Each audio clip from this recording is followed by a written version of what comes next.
Números 21, a partir del versículo 4, dice la escritura. Si quieres, Santiago, me ayudas con el siguiente título. Dice: después partieron del monte de Hor, camino del Mar Rojo, para rodear la tierra de Edom, y se desanimó el pueblo por el camino. ¿Les parece familiar esto? Y se desanimó el pueblo cuando iban caminando. ¿Cuántos de ustedes se han desanimado los últimos meses?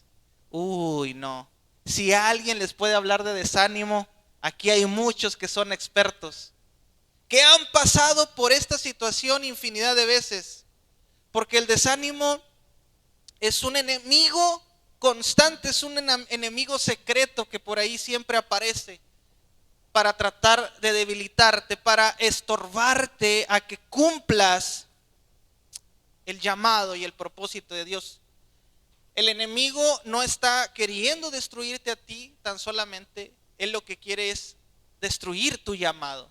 Porque cuando destruye tu llamado, entonces ya no tienes propósito y ya no dices, ¿para qué sirvo? ¿Para qué estoy aquí si ya no tengo un llamado? Entonces es por eso que necesitamos cuidar nuestro llamado. Cuida tu llamado. Así como Esaú menospreció su primogenitura, primogenitura es tipo de llamado. Dios te ha dado un llamado. Pero si tú no cuidas tu llamado y prefieres comerte un plato de lentejas, entonces lo que Dios te dio te puede ser quitado. Y dice que este pueblo, ahora veamos el contexto de Israel. Israel no iba por un camino muy cómodo. No sé cuántos de ustedes han estado en un desierto físicamente, pero no creo que un desierto sea algo como que todos quisiéramos estar. No es una playa cualquiera donde quisiéramos estar. Por eso es desierto. Entonces, ¿tenía razón el pueblo de Israel en estar desanimado? Diga conmigo, sí. Sí tenían derecho y había razón por la que tenían que estar desanimados. Entonces, tal vez tú has recibido desánimo, tal vez estás desanimado, incluso hoy tal vez estás desanimado y tienes toda la razón tal vez en estar desanimado. Pero Dios quiere que aunque estemos desanimados, como decía Pablo, como pobres, mas enriqueciendo a muchos, como moribundos, mas he aquí vivimos. Hay muchas ocasiones en las que yo quisiera, y a algunos de mis amigos que les tengo mucha confianza, que cuando me preguntan ¿cómo estás?, les soy franco y a veces sí les digo, pues ando un 95% o ando un 70%. Porque yo digo, no puedo decir que estoy mal, porque todo me va bien. Pero a veces mi ánimo no me permite estar alegre porque estoy con el ánimo por los suelos.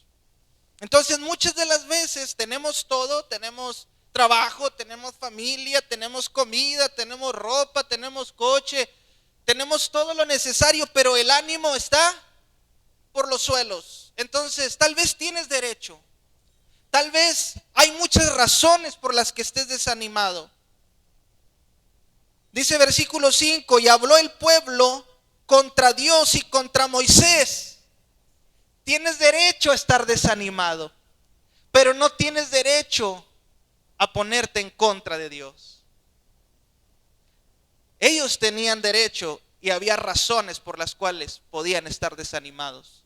Pero el error, uno de los errores que cometieron es que empezaron a murmurar y empezaron a hablar mal en contra de Dios, y no solamente contra Dios, sino contra su ungido, contra su elegido, contra el ministro que Dios puso en ese momento para llevarlos a la tierra que fluye leche y miel.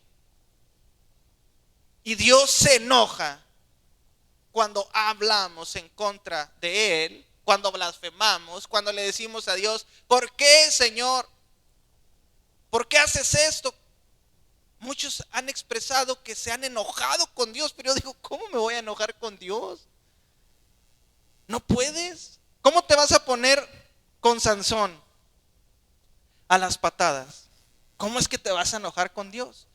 ¿Por qué hay gente que se enoja con Dios? Porque han recibido, han aceptado en sus vidas, en sus mentes, conceptos equivocados de lo que es Dios. La Escritura habla, haciendo un comparativo, que el que trabaja el barro es Dios, y nosotros ¿qué somos? El barro. Y el barro nunca le puede decir al alfarero, no me hagas un vaso, no me hagas un plato, no me hagas un jarro. El barro no puede, ¿por qué? Porque el lodo, la arcilla, no tiene boca. Delante de Dios nosotros no podemos ponernos, no podemos ponernos a reclamarle. Sí le podemos pedir. Jesucristo dijo que cuando oráramos a Él, le podíamos pedir.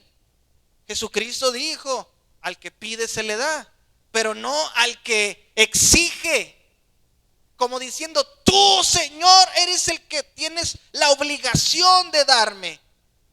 El Señor nos da de su infinito amor, por amor a sí mismo. Por amor de Él mismo es que Él ha tenido misericordia de nosotros. Pero este pueblo estaba desanimado y empezó.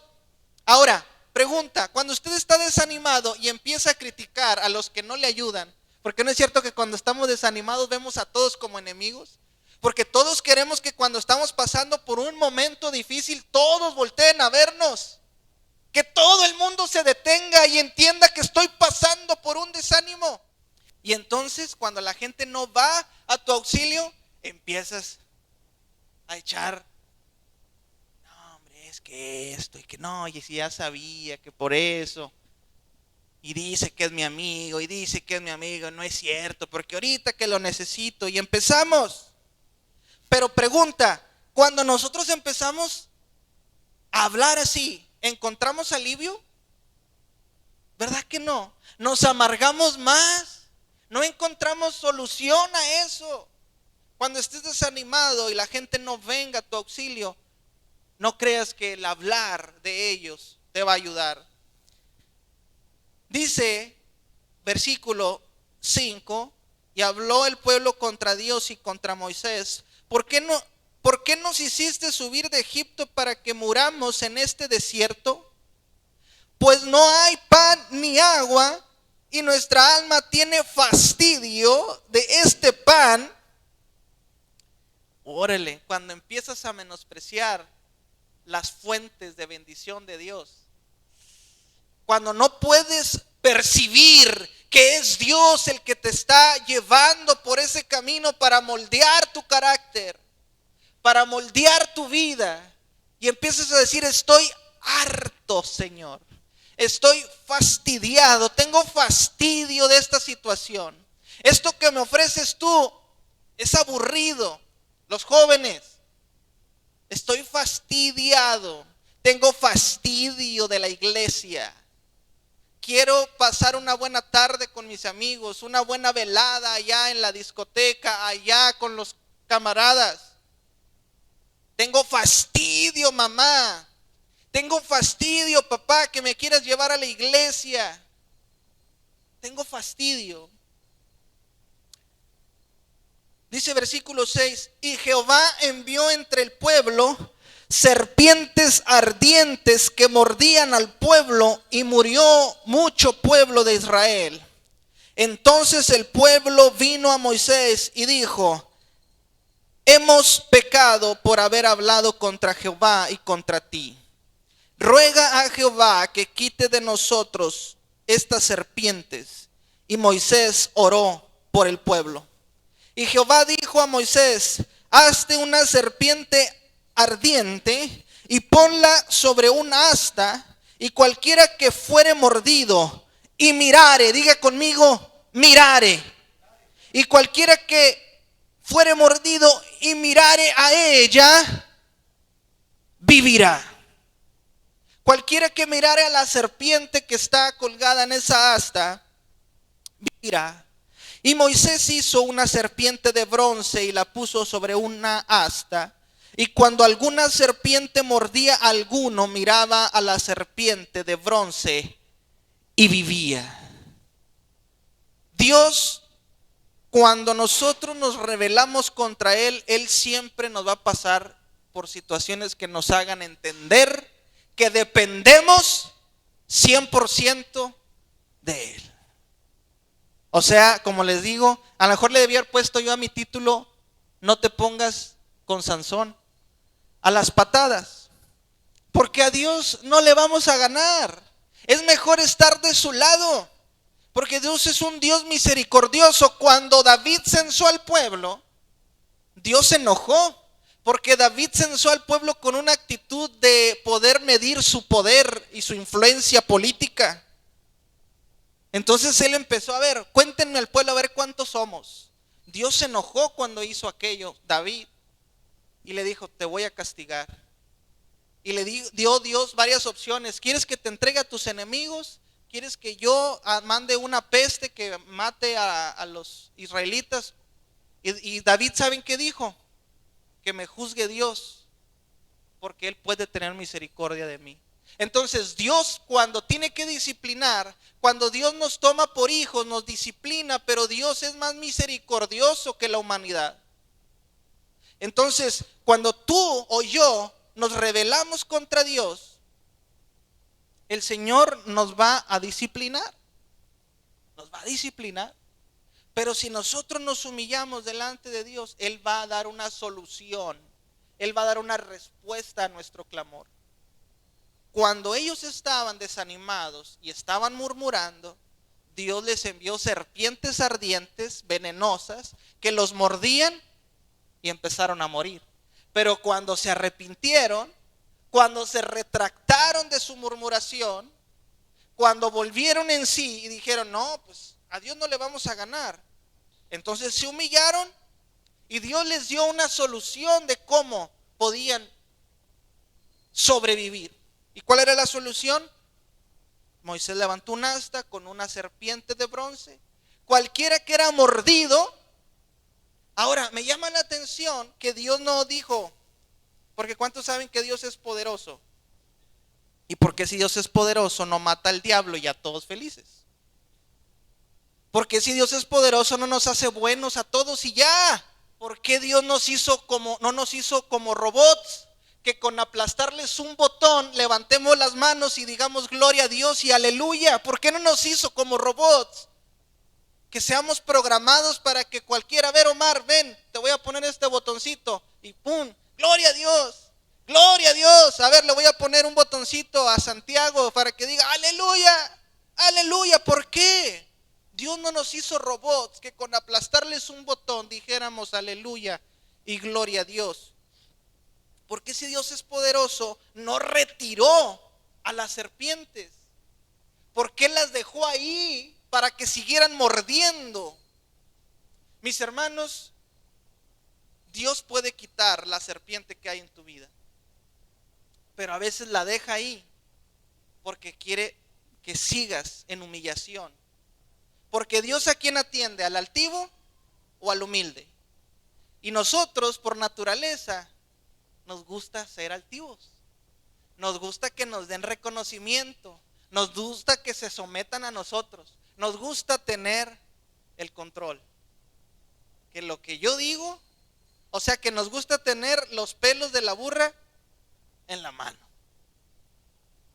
Nos gusta agarrar al toro por los cuernos, ¿sí o no? Pero cuando no podemos agarrar el toro por los cuernos, nos desesperamos. Nos enojamos. Por naturaleza somos egoístas, por naturaleza somos altivos. Y muchas de las veces Dios deja que las serpientes sigan ahí, mordiéndonos. Pero si eres sabio, si soy sabio, podré ver hacia esa persona que me va a librar de la muerte. Vamos a leer Juan capítulo 3.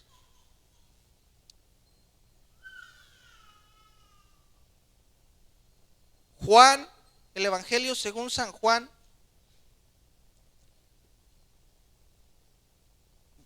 capítulo 3, versículo 14. Dice, y como Moisés levantó la serpiente en el desierto, así es necesario que el Hijo del Hombre sea levantado, para que todo aquel que en él cree no se pierda, mas tenga vida eterna.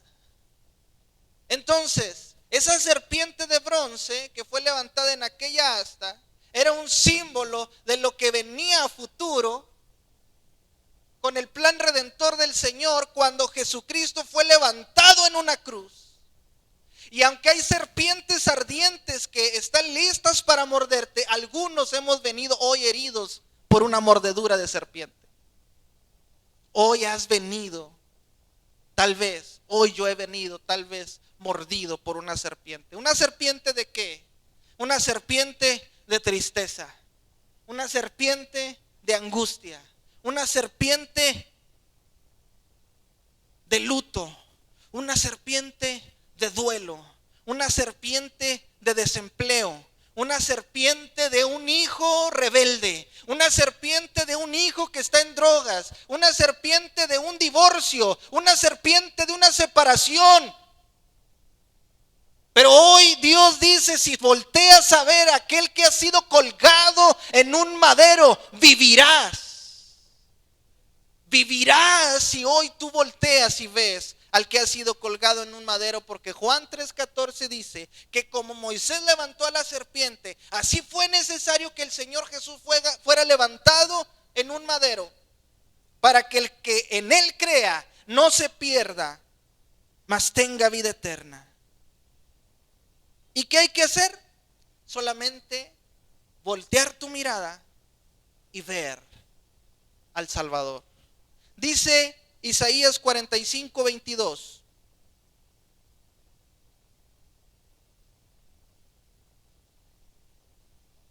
Isaías 45:22.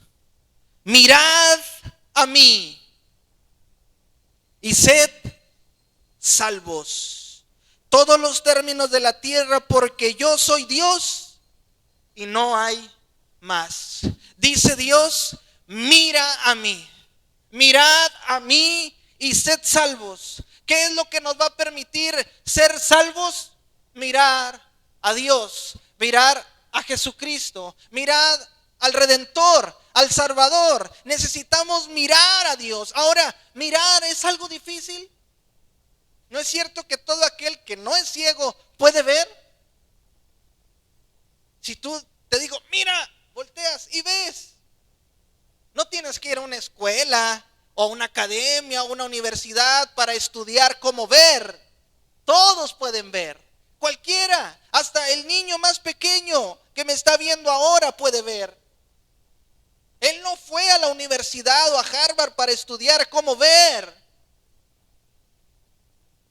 Porque todos pueden ver. Y esos son el tipo de cosas que Dios nos dice que hagamos. Cosas sencillas, cosas simples, cosas que no te tomen esfuerzo ni gran conocimiento. Tan solamente un corazón dispuesto que diga, quiero ver, quiero ver. Pero hay quienes prefieren estar vendados de sus ojos, prefieren estar a ciegas. Jesucristo decía a los fariseos, ellos son ciegos guiando a otros ciegos. Estamos viendo y no vemos. Hay una frase que decimos en mi departamento, nos reímos mucho de un compañero porque dice, mira, ven a ver para que veas. Mira, ven a ver para que veas. Ven a ver para que veas. Ven hoy a Cristo para que lo veas. Para que lo veas colgado en ese madero y a causa de esa crucifixión, Él te redimió de la muerte. Ven a ver para que veas. Ven a ver para que veas. Dice Isaías 45:22, mirad a mí y sed salvos. Y para ver al Señor no necesitas mucho más que disponerte a ver. Abre tus ojos espirituales y velo. Dice Salmos 34,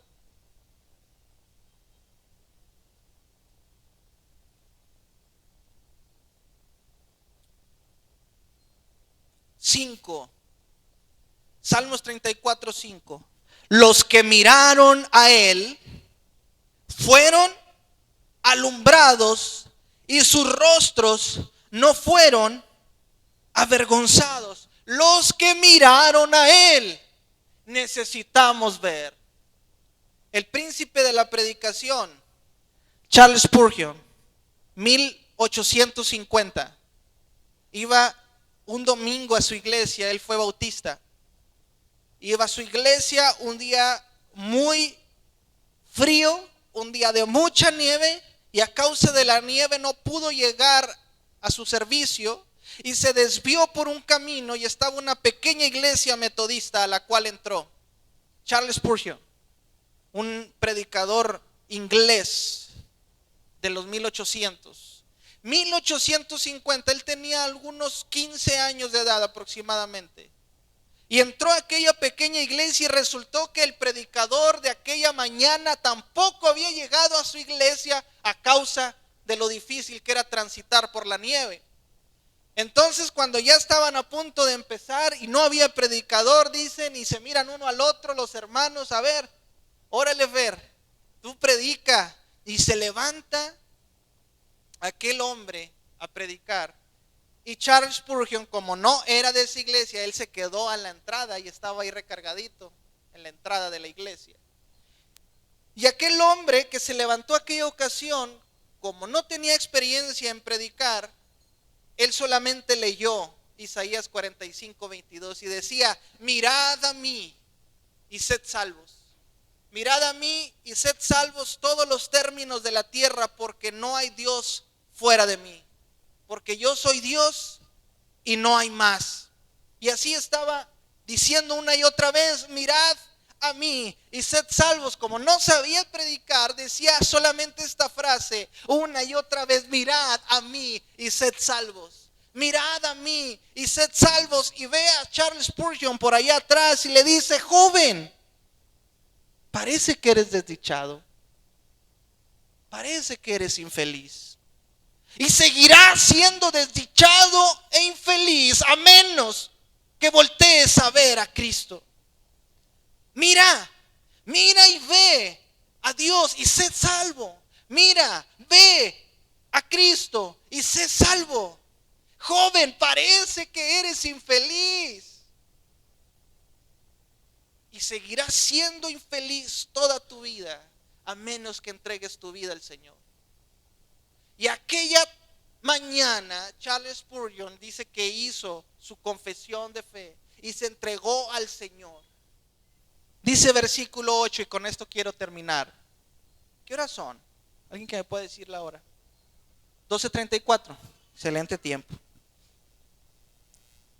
Dice Salmos 34, 8. Gustad y ved que es bueno Jehová. Dichoso el hombre que confía en él. Gusta y ve. Gusta y mira que es bueno el Señor. Dichosos los hombres que en él confían. En este día, en este mediodía, la invitación, mis hermanos, es para que entreguemos nuestra vida al Señor, pero de corazón. Entrégate a Él. Míralo a Él. Míralo a Él. Dice la escritura en Levítico, en Números 21, hablando de esta historia de las serpientes también. Dice que vino desánimo y empezaron a tener duda. Decían: pero es que ¿para qué nos trajiste? Entonces, otra de las serpientes que nos muerden fuertemente es la duda. Porque dicen: bueno, si Dios dijo esto, ¿por qué le pedí y no lo hizo? Y viene la duda. Pero dice la escritura que sin fe es imposible agradar a Dios. O sea que cuando más duda hay, más fe debes tener. Cuando no hay duda, no necesitas fe.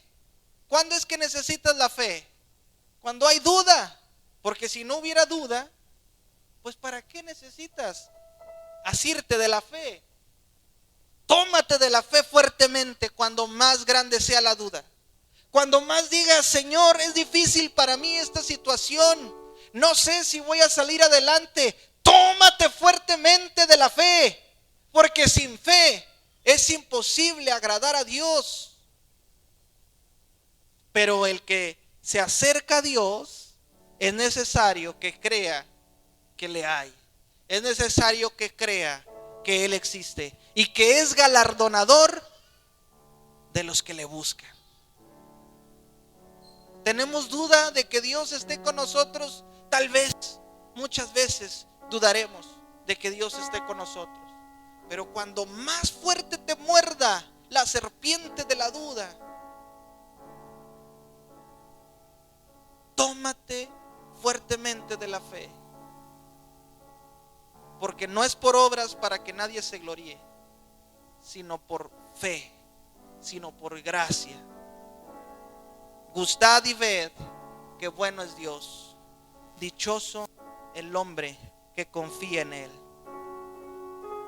Y así como le dijeron a aquel joven, te ves desdichado, te ves muy infeliz y seguirás con esa infelicidad y seguirás con esa desdicha todos los días de tu vida, a menos que hoy voltees y veas al que fue colgado en un madero, pero que no solamente fue colgado en un madero, sino que murió y resucitó para que todo aquel que en Él crea no se pierda, mas tenga vida eterna. Inclina tu rostro, vamos a orar. Señor, hoy hemos venido a este lugar y muchos, Señor, con fuertes mordeduras de serpientes, mordeduras de serpientes de gran tristeza, de gran angustia, de gran depresión. Pero sabemos, Señor, que si hoy vemos a ti, seremos salvos, sobreviviremos, viviremos, Señor. Te rogamos que entres a nuestro corazón, que tomes el control de nuestra vida, de nuestra familia, de nuestros hijos, de la gente que más amamos, Señor. Tómanos del corazón, tómanos, Señor, en estos tiempos tan adversos, donde mucha gente se ha enfriado, donde mucha gente se sigue perdiendo, Señor. Dice tu palabra que por haberse multiplicado la maldad, el amor de muchos se enfriaría. Señor, pero doblega nuestro corazón, haznos sensibles una vez más para recibir tu palabra, para atesorarla en nuestros corazones, para ponerla por obra. Te lo pedimos, Señor, humildemente. Te ruego por los que hoy están aquí tristes, por los que han venido con preocupaciones, por los que han tenido dificultades en la semana, en su trabajo, en su familia, en sus matrimonios, con sus hijos, por aquellos que aún convalecen en su salud, Señor, por aquellos que están debilitados en su espíritu, por aquellos que están desanimados espiritualmente, por aquellos que han flaqueado en sus convicciones, Señor. Yo te ruego por ellos, Padre, para que tú los traigas a tus pies con lazos de amor, los levantes, Señor, los fortalezcas, para que sanes, Señor, a los que están enfermos, para que glorifiquen tu nombre y vean, Señor, que tú eres un Dios que hasta el día de hoy haces milagros. Gracias por la vida de mis hermanos, de los jóvenes, de las señoritas, de cada mujer, de cada varón que están hoy aquí. Sé con tu pueblo, Señor, y no solo con este remanente, sino con cada uno de los que están en las diferentes iglesias de la ciudad, del país, del mundo. Toda aquella gente, Señor, que sinceramente, que genuinamente se acercan a ti para encontrarse contigo. Sé con ellos, Señor. Que tu Espíritu Santo los conforte cada día. Oro en el nombre de nuestro amado Salvador y Señor, Jesús de Nazaret.